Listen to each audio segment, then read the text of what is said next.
Hello and welcome to Praying for Nigeria Impactful Talk and Discussion. We hope that as you listen to this broadcast, you will be inspired to do something about anything you might like and help in positively change our society. The change, in our opinion, starts with you and with me. Let's help rebuild our nation, Nigeria, individually and collectively. God bless you. This morning, I want us to focus on a different aspect of Nigeria and to pray about it, because we want the value system of Nigeria to change so that it can fit the new Nigeria we are singing about, the new Nigeria that we are seeing, the new Nigeria that we are proclaiming. So I want us to go to Daniel this morning.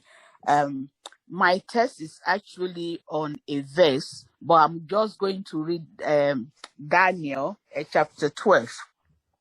And I will stop and focus on the very bit that I want that relate to our praying for Nigeria and what we need to do this morning.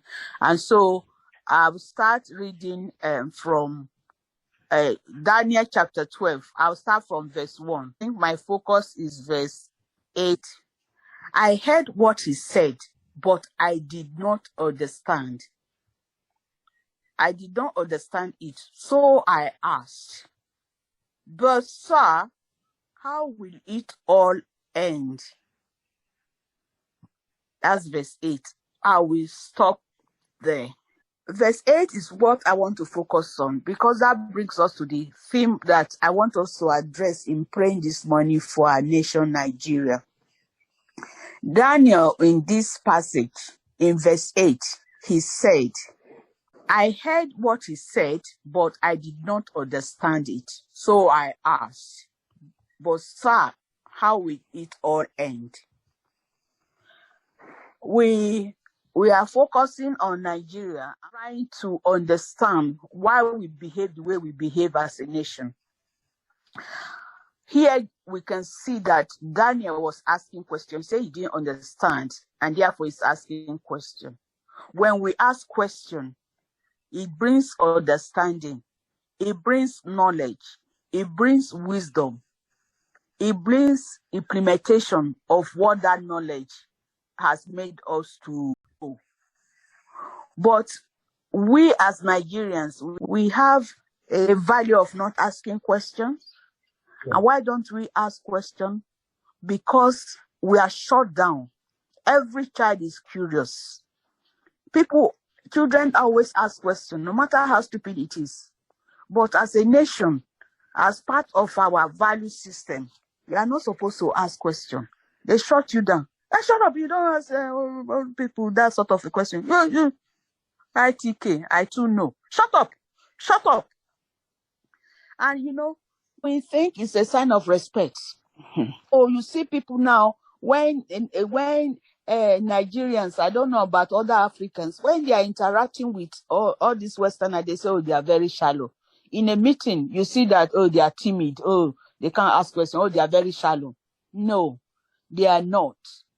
But the creativity, as you rightly said, my sister, has been killed when they were young, and it's still going on in various aspects. Because when you ask questions, like when we are writing our project, you do this scientific way of asking questions. You say, oh, like maybe you are doing an audit, for example, you are asking questions. When you are doing research, you are asking questions. And why? Because you want to bring about development. All these research centers, they say, okay, I'm doing my PhD. Say, what is your research question? What is this? But in our nation, it's been killed. The inquisitiveness has been killed. There is domineering attitude of parents in the church. Is the same thing. Pastor, you dare question a pastor after preaching? How do we develop? There are brains in the church, but how dare you? When you ask questions, it seems as if, oh, how dare you? You are confronting pastor, an elderly person, you are backsliding, children, they want, you see them, you can see that they are their purpose in their life. You can see from the way they are behaving, but it's sure that no, you have to, it's medicine you will read. Oh, you are very brilliant, so you will read medicine. But you can see that this person is very curious, and maybe he's actually, or maybe technical, you will fix their toys and all that. You will be a doctor, you will be an engineer. But you see this child breaking toys and, setting them up, and the child cannot, you can't face your parents, you can't face an uncle. Shut up. If an uncle has said, no matter how rubbish it is, you can't query, you can't. So this morning, I actually want us to pray about a spirit of questioning that Nigeria, this new Nigeria we are talking about. In the Bible, there are various examples. We just use Daniel here, but even Jesus was asking questions. He said, do you think I shouldn't go about my father's business? He said, what do you want? What will you like me to do for you? They even the apostles, he asked them, but who do you say that I am? You see, there's so many questions that Jesus asked. But here is a nation where we are not, we are not encouraged to ask questions. And if we don't ask questions, we say new Nigeria. New Nigeria, we are talking about development. We are talking about new Nigeria that, people that are abroad, we say, no, I'm going home. Because now, even, the development in my nation is better. There's nobody that will be chasing me off for, you don't have visa, you don't have work permit, you don't have this one. People will start going home. What? So we are going to pray this morning. Every aspect of this not asking question. This timidity, it's not just in the church, even from the family. When parents will shut up people, and even grown-up adults cannot express themselves because of that. Creativity is killed, development is killed, research center is killed, I want to call it controlling spirits, which wants to control people, put people down under. They must be controlled, put in a box. Don't ask questions. Don't do this. Don't do that. I need to take risks. People need to talk. I remember when I was young, because I was very talkative as a child. And they want to shut me down. I could hear my mom sometimes say, leave her alone. Let her talk. Let her talk. That is her. And there are some parents that are encouraging their children. But once they leave home, others are shutting them down. So we are praying for the society this morning, like you said. All this controlling spirits, don't ask questions. They just want to box people down.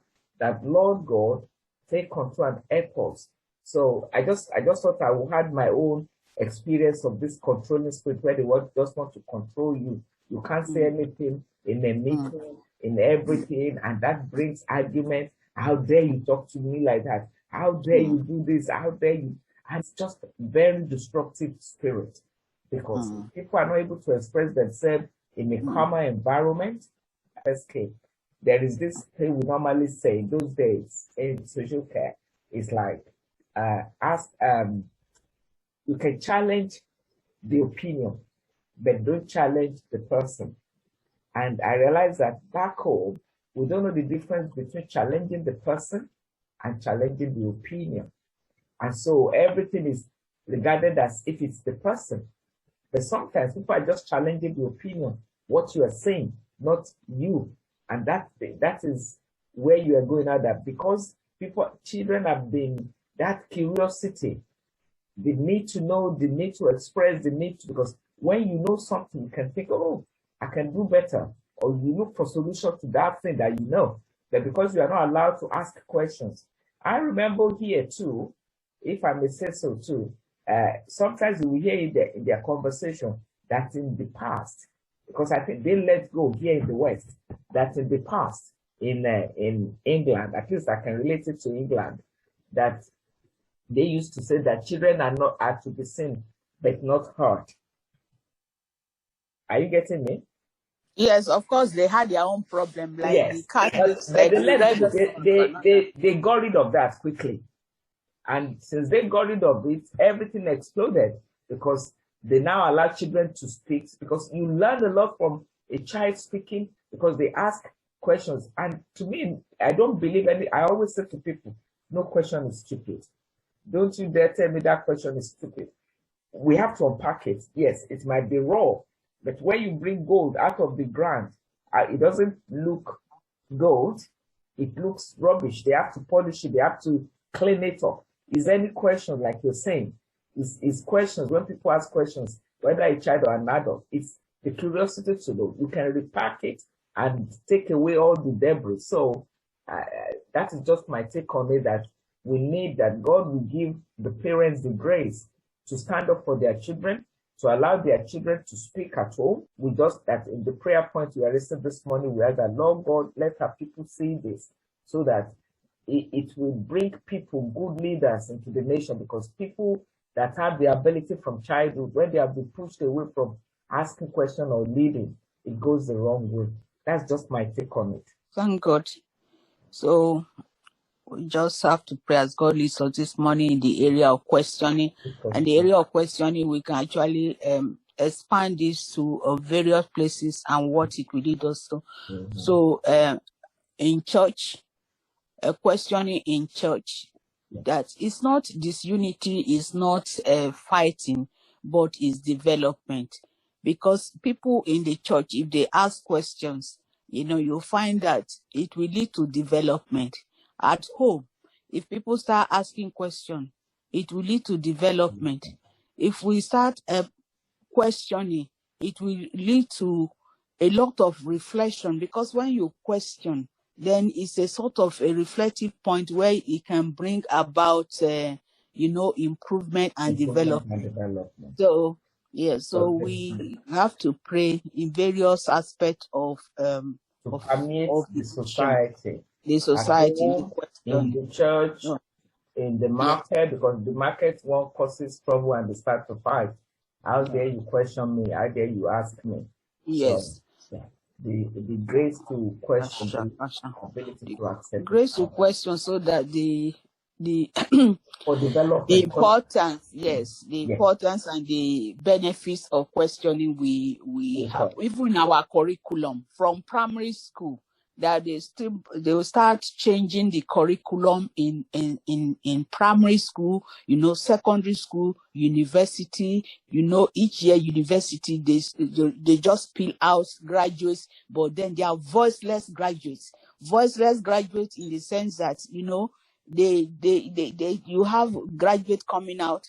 We go and import an engineer from Turkey to come and build our bridge, So what sort of voiceless people are we sort of breeding from our university? Because of this lack of questioning. If you question the lecturer, you are not going to pass.